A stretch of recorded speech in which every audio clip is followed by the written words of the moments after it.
So let's start with the idea of normal distribution, just an overview. Normal distribution is a continuous probability distribution. The lecture starts with the idea of reading the normal distribution table, which is known as the Z table. So when we look at the Z values, there is a big table, and let me check if I have this table somewhere over here. Yeah. So that is the table. If anyone needs it, let me just share this table so that it is handy with those people. And sharing it on all platforms. And okay, shared. So now this is the normal distribution table. This is the first decimal place value. This is the second decimal place value. This is the third DP value, and it says add over here.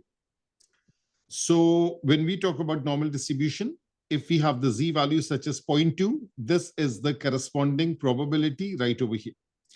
This is 0.10. This is 0.30. So basically, it's the first decimal place value. When we talk about the second decimal place value, for example, we are interested in 0.58. We go till 0.5. We reach the column under 8. We read of this value, that is 0.7190. For example, 0.74. So let me erase this thing. For 0.74, let me go in the 0.7 row and then 4 from here. So 0.74 is the intersection of these two. That is this answer, 0.7704. That's how the probability is read. When we talk about the third decimal place value, what we do is that if we are reading for 0.45, so this is 0.4, this is 5, 0.45 is 0.6736. So let me just erase everything and show it fresh to you. So 0.45 is given. So let me start with this. That is 0.4. Keep on going, keep on going, keep on going till you reach 5. This is the second decimal place value, 0.6736. So just ignore the decimal and just write 6736 without the decimal. Now, if I am interested in 0.451, so go till 1, read of the corresponding value 4 and add 4 over here. So 6736 plus 4, that is 6740. Just put a decimal at the end. That is how we read it. So naturally, at this stage, everyone knows how to read the normal distribution table. So now, some other values, 1.284. So we go from 1.2, 8, 1.28, that is 8997. Again, listen to my words, 8997 without the decimal. And this is 1.284. Keep on going in that line under the column of 4. It says 7, 8997 plus 7. That is 14. So this becomes 9004. You add it up and then place the decimal at the end. So that's how this thing is done. Now, this is the important thing, and I'll also highlight it at the end. For Z, the maximum 3 decimal place value you can take. A lot of people, they ask this question, how much should we round it off? We should round it off to 3 decimal place. The corresponding probability that you will get, that is 4 decimal place. Now, the basics of this curve, it's a Z curve. It's a bell-shaped curve. It has got symmetry in it. This vertical line divides the graph into 2 equal halves. 50% lies on the right, 50% lies on the left. Basically, it's the area under the graph that represents probability. This is the 0 Z value, positive Z value on the right, negative Z value on the left. And the table is based upon the concept of less than left of a value. So since, let me write over here, Since normal distribution, let me highlight this for a second. We are talking about normal probability distribution. It's a continuous distribution. That means that particular value is inclusive. So less means less than or equal to. Similarly, greater means greater than or equal to. They mean the same thing. So less is the same thing as less than or equal. Greater is the same thing as greater than or equal. All good, all clear? Now, the first rule, that is probability Z is less than or equal to A. This is direct reading. It's also written as phi of A. So remember the words less is direct. So when we talk about less, let me just check one thing. Yeah, okay. So now when we talk about less is direct, that means this region to the left of A, it's all what you read, all the way up till here, everything under the graph, something like this. And this is the region that we are talking about. So therefore, less or less than or equal to, this is always to the left of a value, and that is the original thing. For example, if I am interested in Z less than or equal to 1.5, this is direct reading. Z less than or equal to 2.326, this is direct reading. All good? So less is direct. That is the first thing. Less is direct.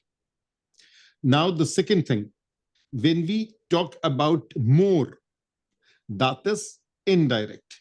So over here, more, the blue region, that is to the right of this line. So more is this thing, that is to the right. So of course, the table will give you to the left. The table always gives you to the left, the lesser value. So for more, you have to subtraction 1 minus the direct value. So probability Z greater than or equal to A is 1 minus probability Z less than or equal to A. This can also be written as 1 minus phi of A. So technically, there are two rules that we apply. Less is direct, more is indirect. Indirect means subtraction from 1. So this is the subtraction thing that we do.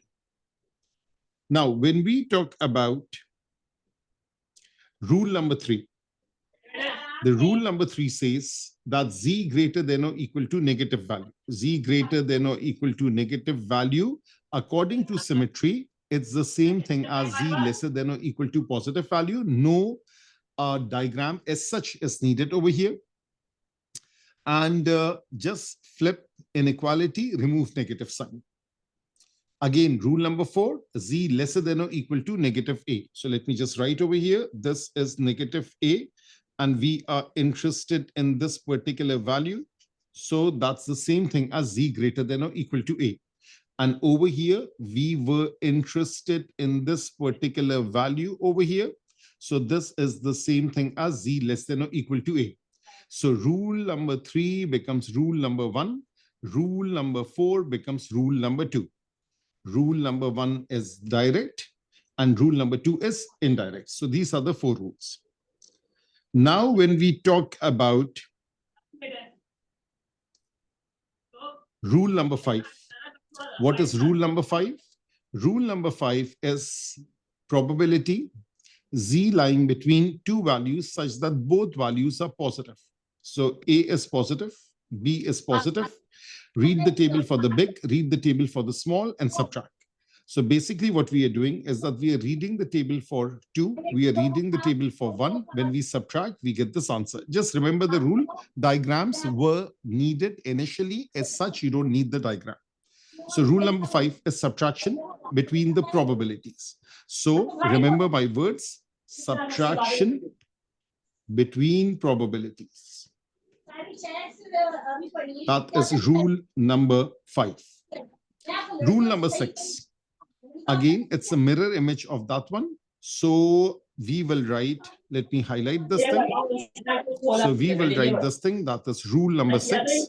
So rule number 6 says if Z lies between two values such that both values are negative.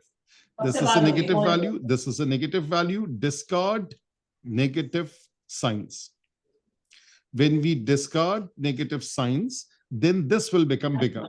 So phi of the bigger value minus phi of the smaller value. Again, this is subtraction between probabilities. And how will you get the probabilities? Naturally, from the z table. And what about one z value is positive, one z value is negative? So now the rule is rule number 7. If z lies between two values such that there is a negative value, there is a positive value, discard negative sign because negative z values are not there. Discard negative sign, add probabilities, and then subtract 1, and then subtract 1. So that is the rule that is needed. So now just acknowledge it, whether it's all good, all clear. Let me just check one thing. Someone mic. Let me check mute all. Okay. So I just saw it.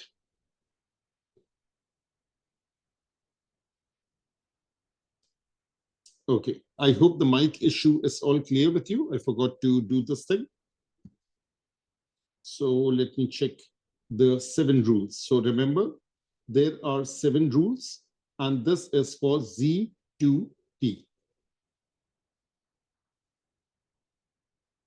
I just saw this thing right now, and this is AS1, and this is AS1. Okay, all good, all clear. So now let's move on. For single value, there are 4 rules. And for range, there are 3 rules. That is how you remember it. Z is the standardized normal variable. X is the data that is given, the raw data. Mu is mean, sigma standard deviation, sigma square is variance. So Z is X minus mu over sigma. All good, all clear. Let me just check one thing. Okay, now just ignore this thing. And let's go directly to a past paper question. Now it says tire pressure in a certain type of car follows a normal distribution with mean 1.9, standard deviation 0.15. Find the probability all 4 tires on a car of this type have pressures between 1.82 and 1.92. When we talk about this probability and normal distribution, so remember, in normal distribution, at a time, you can only find out about 1 apple or 1 orange or 1 car at a time. So this is the probability that for 1 tire, the pressure lies between 1.82 and 1.92. So now when I standardize, this Z value is positive because this is greater than this. This Z value is negative because this value is smaller than the mean. Therefore, phi lies between 2 values, 1 positive, 1 negative. That is rule number 7. Read the probability for this value after discarding the negative sign. Read the probability for this value. It's already positive. Add probabilities and then subtract 1. So show all the steps over here. So now, as far as the accuracy is concerned, as far as the steps is concerned, just be very careful what needs to be done, because you don't want to lose marks after learning a lot related to normal distribution, and then you are wasting your energy on it and then losing just for nothing. So make sure all these steps are shown. Every single step is necessary. Now it says all 4 tires, they have pressure between these 2. So we can say tire 1 and tire 2 and tire 3 and tire 4. So this probability 0.2558 multiplying by itself 4 times, because whatever this probability is, probability of success, probability of success, probability of success, probability of success, that is p raised to power of 4. You can write it like this based upon a tree diagram. It's all success. So just focus over here. Let me just check if the charge is all good. Okay. So now we have this thing, some issue. So 4 branches like this. So this is success, success, success, success. So multiplying by itself 4 times. Or you can realize that it's a binomial. Anything more than 1. So more than 1 tire, more than 1 object, it could be any object, it becomes binomial. So W follows a binomial distribution 4, 0.2558. All 4 of them, 4C4, success raised to power of 4, failure raised to power of 0, that comes out to be success raised to power of 4. So just acknowledge whether this is all good, all clear. So the tire question, that's right over here. Okay, let me just double check one thing. If this is all good, all clear. Yes, I just need a bit of acknowledgement on the WhatsApp group. Okay.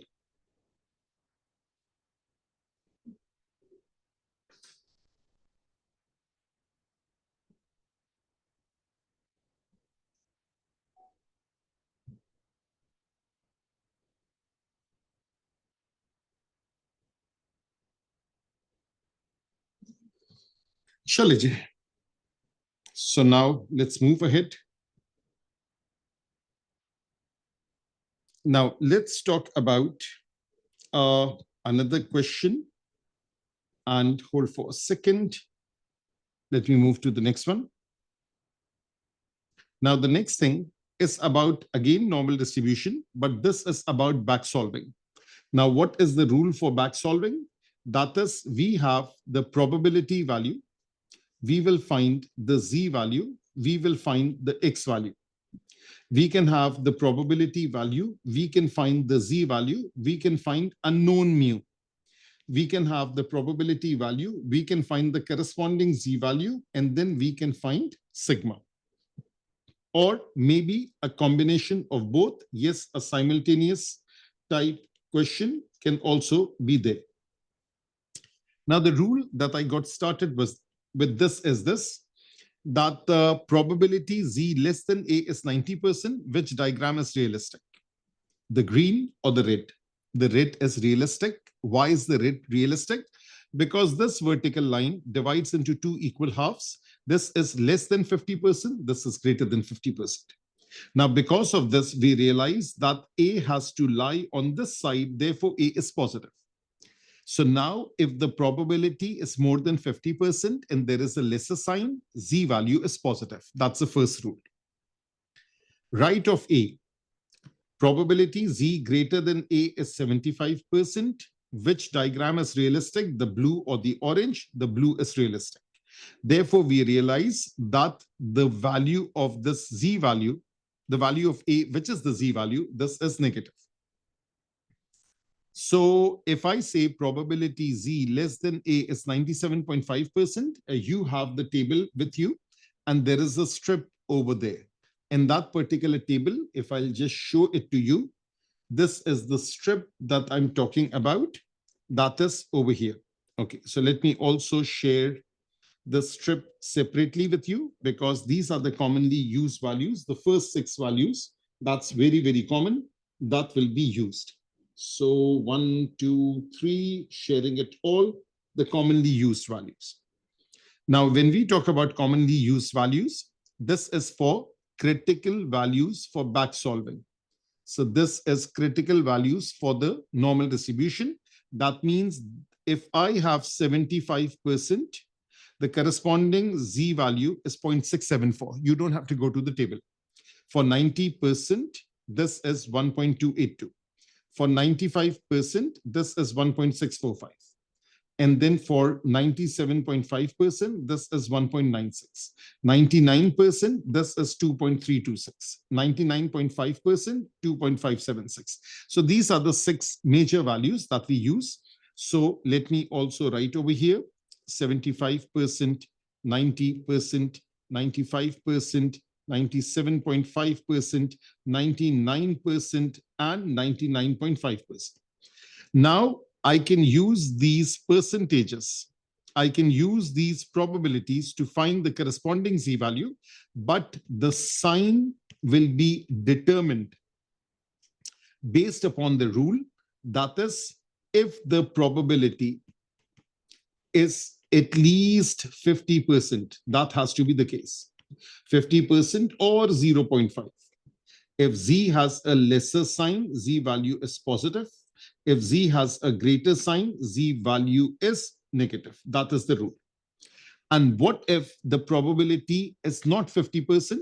If such is the case, then subtract probability from 1 and flip inequality. And I'll just show you this thing. So now the first thing, this is all done. Let me just remove this thing. So now over here, that is the thing. Rules for back solving. Make sure the probability is at least 0.5. If not, subtract probability from 1 and flip the inequality. Now, after fulfilling this thing, Z has a lesser sign, Z value is positive. Z has a greater sign, Z value is negative. So now I'll look at this question. We can start with this. One more thing. Sometimes you have to look in the table. For example, I'm looking for 0.6530. This is the probability. So 6530, where do I find it? So 6530, the lowest one is 6517, because there is a column of add. The next one is 6554. So we go to 65, this thing. That's right over here, 6517. We read of this value, that is 0.3 and 9. So 0.3 and 9, we obtain it from here. Now, what is the difference that we are looking for? We have 6517 probability. We want to go to 6530. The difference is 13. Do you see a 13 over here? No, I don't think so. I see an 11. I see a 15. 11 is 2 units away from 13. 15 is also 2 units away from 13. So both are acceptable. That means I can choose 3 as the third decimal place value. I can choose 4 as the third decimal place value. So therefore, the answer could be 0.393. The answer could be 0.394. So therefore, that is how this thing needs to be done. So that is the back solving thing. Now, let's look at this. Now, the question says the distance in meters that a ball can be thrown by pupils of a particular school follows a normal distribution with mean 35.0 and standard deviation 11.6. Now, first part, now it will be about either the 7 rules or the 2 rules. What are the 7 rules? That is using the X value to find the Z value to find the probability value. That is the 7 rule. Whenever they are asking for probability, use the 7 rule. And whenever probability is given and you are finding the corresponding Z value, you are finding either X or mu or sigma. If this is the scenario and if P is given, so if P is given, therefore the 2 rules of back solving will be used. So make sure that you understand the idea when to use which rule. So let me get this thing straightened out. Hold for a second. So 7 rules. That thing is already written. And then 2 rules. These are for probability, 2 Z, 2 X, or probability 2 mu, that is mean, 2 standard deviation. So that is the basic thing, excuse me, that needs to be done. Okay, let me share it in other groups also. Okay.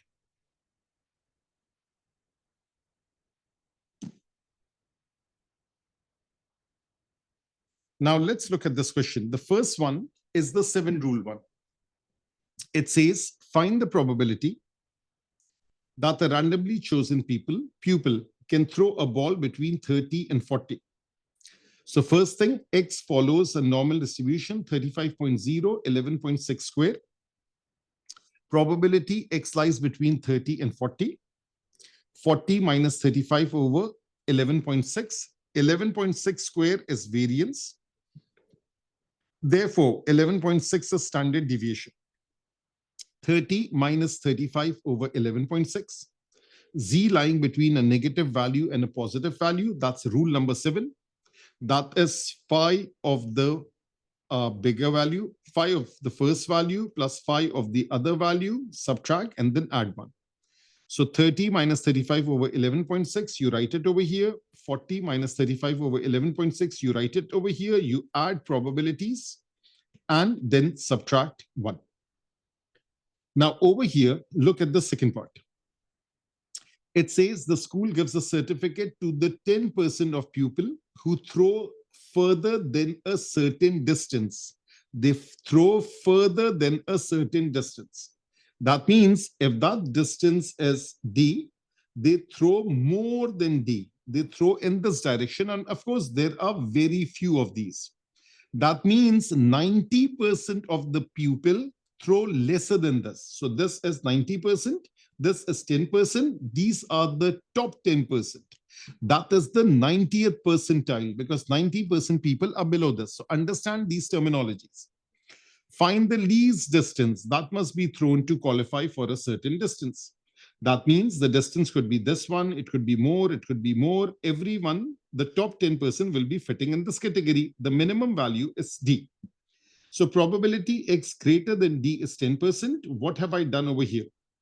Since this probability is less than 50%, we subtract it from 1. If we are talking about percentage, subtract from 100. If we are talking about probability in decimals or fraction, subtract from 1. So 1 minus 0.10 is 0.90. Or 10% subtract from 100%, that is 90%. We flip the inequality. So let me focus on this also. So the inequality is flipped. And then now you will standardize. You will say probability Z lesser than D minus the mean divided by standard deviation is 0.90. And we have the strip ready. So let me just copy the strip. Hold for a second. And let me just paste the strip right over here. Okay, got it. So now that is the strip. So this is 90% probability. So 90% probability, this is the corresponding Z value, 1.282. So now the working is this thing, D minus 35 over 11.6 is 1.282. You always compare the Z value with the Z value. You never ever compare this thing with this. So therefore, D is equals to 1.282 into 11.6 plus 35, and that is the D value. So all got all clear. Now, enough of my lecturing you people. It's about time that you should try out a question also. Let me look for a nice question in which the solution will be ready so that it's easier for you to try it. So now let me share this thing to you people. And okay, no, not this thing.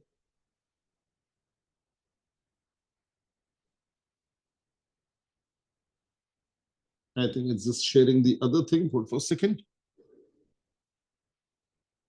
So share. And it's why is my phone not showing up? Okay. Okay. So let me share this thing with all of you.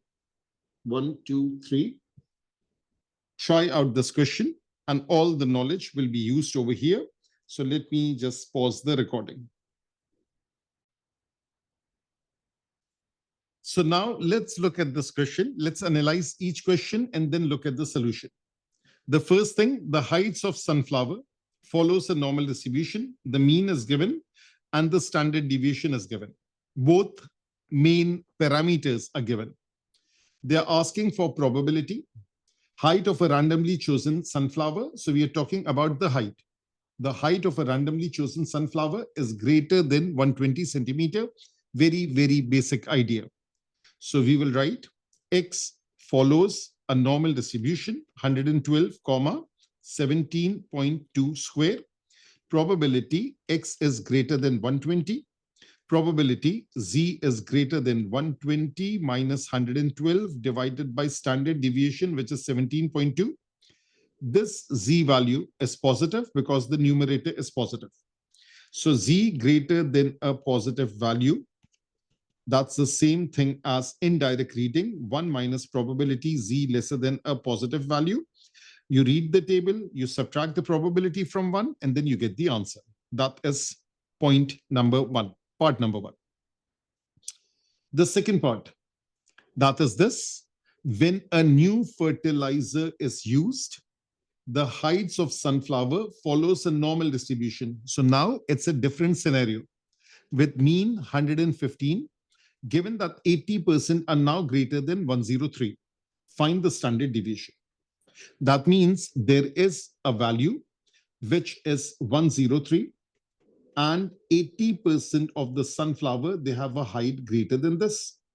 So now in the second part, we will write, and what are we looking for? Standard deviation. So Y follows a normal distribution.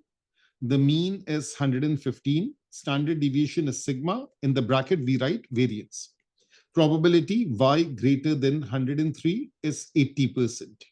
Standardized probability Z greater than 103 minus 115 over sigma is 0.80. Probability Z greater than some value is 0.80. Since Z has a greater sign, this value will be negative. So decide on positive, negative first before you go to the table. So now the main table, that is over here. Where is the main table? There it is. Let me just copy this thing. And we are pasting it over here. So now if I paste it over here, and we are looking for 80%. So just carefully look for 80%. So this is like 70, 77. This is greater than 80. We are looking for 7995. So first of all, highlight 7995. For 7995, we have 0.8 and we have 4. So let me write over here 7995, and we are looking for 80%. That means 8000 in this format. 7995 till 80. What is the difference? What are we looking for? We are looking for +5. So keep on going in this line till you reach this column. This value that we need to add is 5. It's lying under this category, which is 2. So I hope everyone is clear. 0.8 from here, 0.4 from here, 2 from here. So therefore, the corresponding Z value is how much? 84842. So this is 0.842. The negative sign was already decided. That is equal to this. So 103 minus 115 over sigma is negative 0.842. Negative 12 over sigma is negative 0.842. Naturally, the negative sign has to cancel out because sigma comes out to be positive. So sigma is 12 divided by 0.842. Use a calculator, give your answer, correct to 4 significant figures. Final answer, give correct to 3 significant figures. So just acknowledge that was it a good question to make you understand the concept and the thing, whether you understood it thoroughly or not. So this is the group. And the other one, there it is.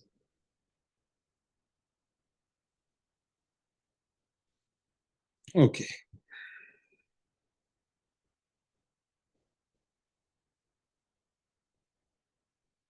Okay, so now that was also the working from last year. The working that I did right now, that was more elaborate. Now, this question, I would like you to try it out because this is where people make the most mistake. So again, shared it with you. And then also let me copy it. Let me add a page. So it's visible on the screen also. And hold for a second. 1, 2, 3. Try this particular question out. So the recording is paused. So now a question in which probabilities are given, and you have to find two things. That is the mean and standard deviation. A typical question that involves simultaneous equation. So let me write over here. This question is about simultaneous equation. You have to find mu, you have to find sigma. Now let me read the first thing. It says 69. Let me use a blue color. 69% of the distribution is less than 28.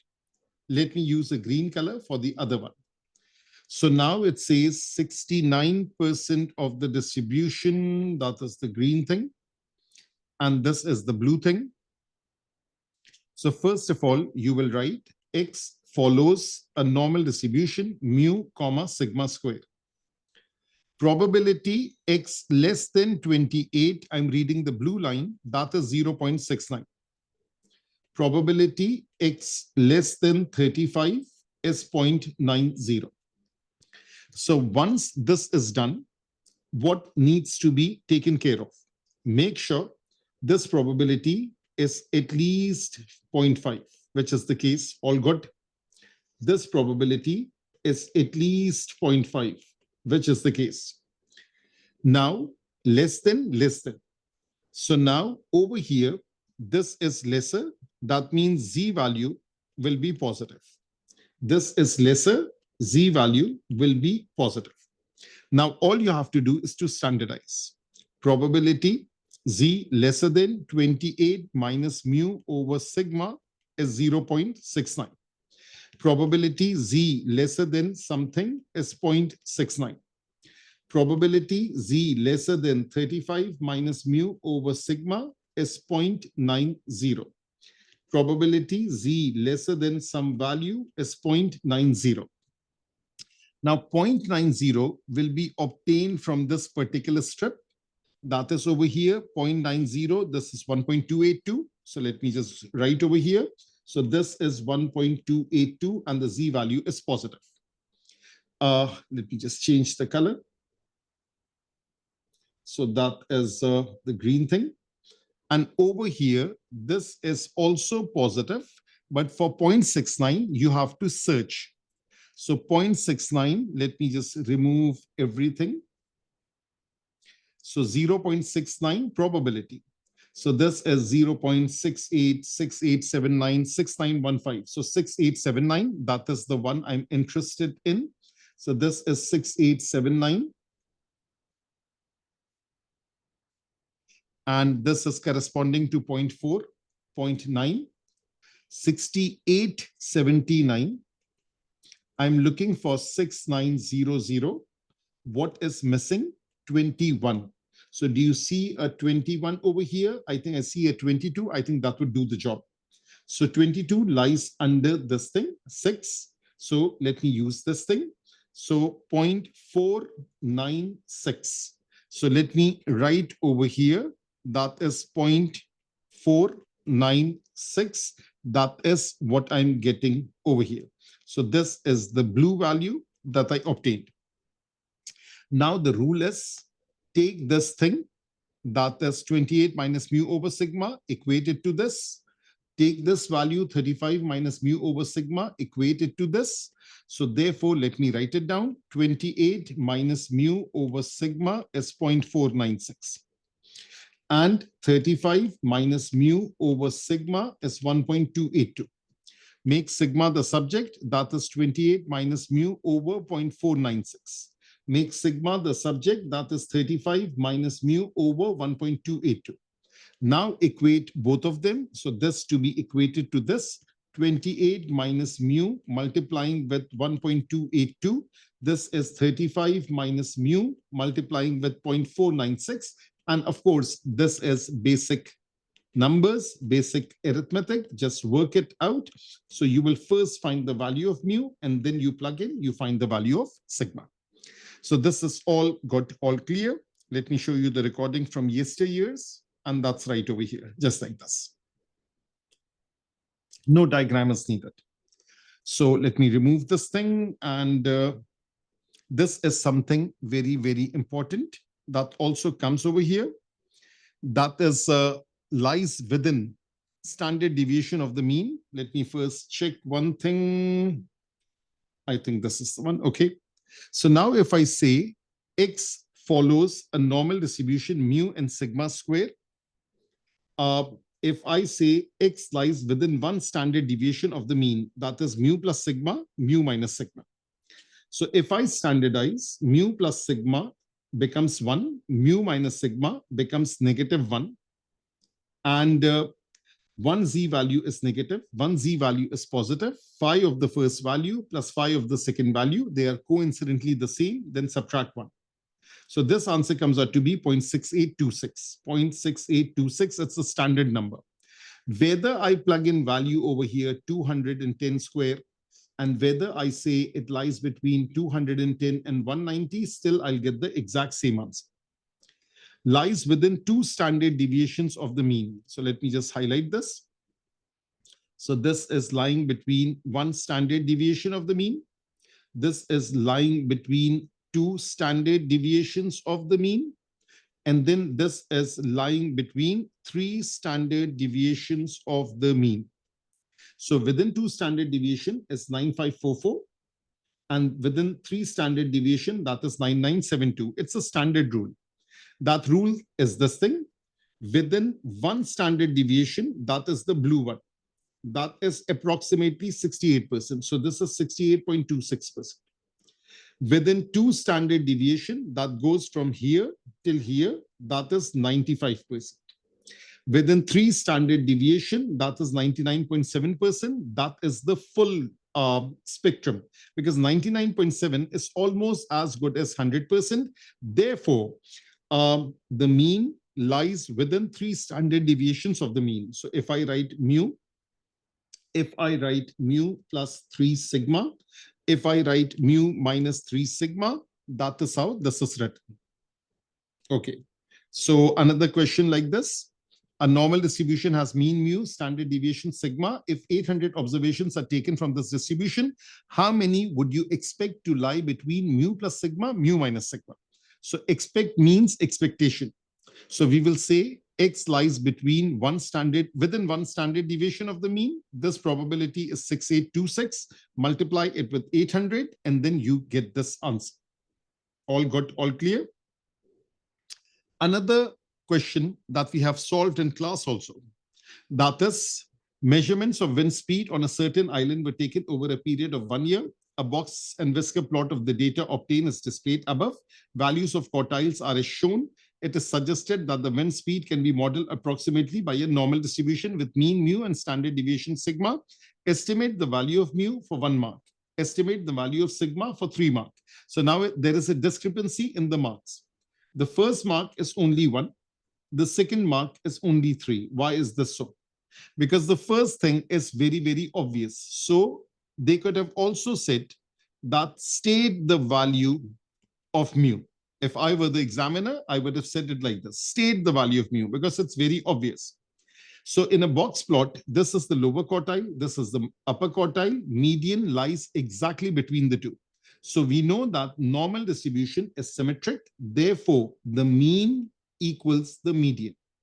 So median is halfway between the quartile. That's half of Q1 plus Q3. So take 63, take 39, add it up, and then add it up and divide by 2. Why is the working not over here? Maybe it's on the next page. No, it's on the same page. So this is half of 39 plus 63. That comes out to be 51. So 51 is the mean and 51 is the median. Basically, we are getting the median, but median is the same thing as mean. So now we put the mean over here, and upper quartile less than upper quartile is 75%. Less than lower quartile is 25%. So if I choose this thing, less than upper quartile is 75%. So the upper quartile value is 63. probability X less than 63 is 0.75. Standardized probability Z less than 63 minus 51 over sigma is 0.75. Make sure this probability is at least 50%. And then if Z has a lesser sign, that means Z value is positive. For 75%, the corresponding Z value is 0.674. So 63 minus 51, which is negative 12. 63 minus 51, that's positive 12. That is equals to 0.674. Make sigma the subject. That is 12 over 0.674. Use your calculator, write the 4 SF value, write the 3 SF value. Now, what have I done over here? If I am working with lower quartile, probability X less than lower quartile is 0.25, but this is not 0.5. So we have to flip the inequality and subtract the probability from 1. Again, standardize, again, equate, you get the same answer. And over here, lower quartile plus upper quartile is the median. And that is what we have done. So just acknowledge if this box plot thing is all good, all clear. Now, one last question that I would like you people to try it out. Let me just paste it over here. And I would like you to try this out, the whole question. And that would summarize everything. One part is slightly little bit trickier. Let me pause the recording. So now let's look at this question, a very nice question. First of all, it says the weights X grams of bars of soap are normally distributed. This is the mean and the standard deviation is 4.2. So all the basic info is given. The first part, find the probability that a randomly chosen bar of soap weighs more than 128 grams. So first thing that you need to realize that this is about the 7 rules. You have to use the X value to find the Z value to find the P value. That is the first thing. So let me just do the analysis first. The second step, the second part. For second, find the value of K such that probability X between K and 128 is 0.7465. And this 128 is also related to this. That is the second part. Now, since probability is given, what is this rule all about? That means probability, find the corresponding Z value, and find the corresponding K value in this case. It's an X value, which in this case is denoted as K. So this one looks tricky because this needs a lot of working. So this is the star question over here. The third part, that is the purple one. 5 bars of soap are chosen. Find the probability that more than 2 of the bars each weigh more than 128 grams. Again, that 128 thing is there. That means it's also related to this thing. So what is the logic and the strategy that's over here? This is binomial. Why this is binomial? Because we are talking about 5 bars of soap. So it will be something like this, that Y follows a binomial distribution, 5, some probability of success. That probability of success will be the answer of part 1. So this is answer of part 1. And then it says more than 2. So probability Y greater than 2. That is probability Y greater than or equal to 3. So therefore, let's draw a number line. And when it says greater than or equal to 3, so this is 3, 4, and 5. We need the probability for all 3 of them. So 1, 2, 3. So that would be 5C3. Let me just display the working. And then 5C4. And then 5C5. And the answer of success will be over here, P raised to power of 3, P raised to power of 4, P raised to power of 5, and 1 minus P, 1 minus P, 1 minus P raised to power of the difference between the two. So this is 2, this is 1, this is 0. I hope everyone realizes this idea that the total of the powers should equal to this value of n. So that is the basic strategy. So let me first show you the working for 1, then the working for 3, and then the working for part 2. Working for 1, that is pretty basic. No, that's right over here. Where is it? So working for 1, that is this thing. It says that probability x is greater than 128. Standardize. This is the positive z value. Z greater than a positive value. 1 minus probability z lesser than a positive value. 1 minus 7623. This comes out to be 2377. So for this particular part, the answer would be 0.238, correct to 3 significant figures. So this is answer of part 1. But if you use it for later parts, so use unrounded value. Use unrounded for later parts. Now, this is the probability of success that will be used in part 3, 2377. So this probability of success is 0.2377. That will be used over here, used over here, used over here. And then 1 minus p, 1 minus 1 minus p used over here. And that's how the third part is also done. All got all clear? So the first part working is shown, and then the third part. Now let's focus on this. The thing is, probability x greater than 128 is 0.2377. This is 128, this is 2377. Between k and 128 is 7465, 7465. That means greater than k is everything. That is, add these two, that is 9842. So now use back solving, find the value of k, go to the table, read the table for 9842, which is 2.15. There is a greater sign. That is why z value is negative. This is standardized. And now what do? We take this thing, and we equate it. So k minus 125 over 4.2, this equals to negative 2.15. Make k the subject. So therefore, a k minus 125 is 4.2 into negative 2.15, and k is 125 plus 4.2 into negative 2.15. Use a calculator, and we find the k value. So that was the greatest question, in my view, the most tricky one that is considered in normal distribution. And that's all from my side. So take care, everyone. See you in the next class.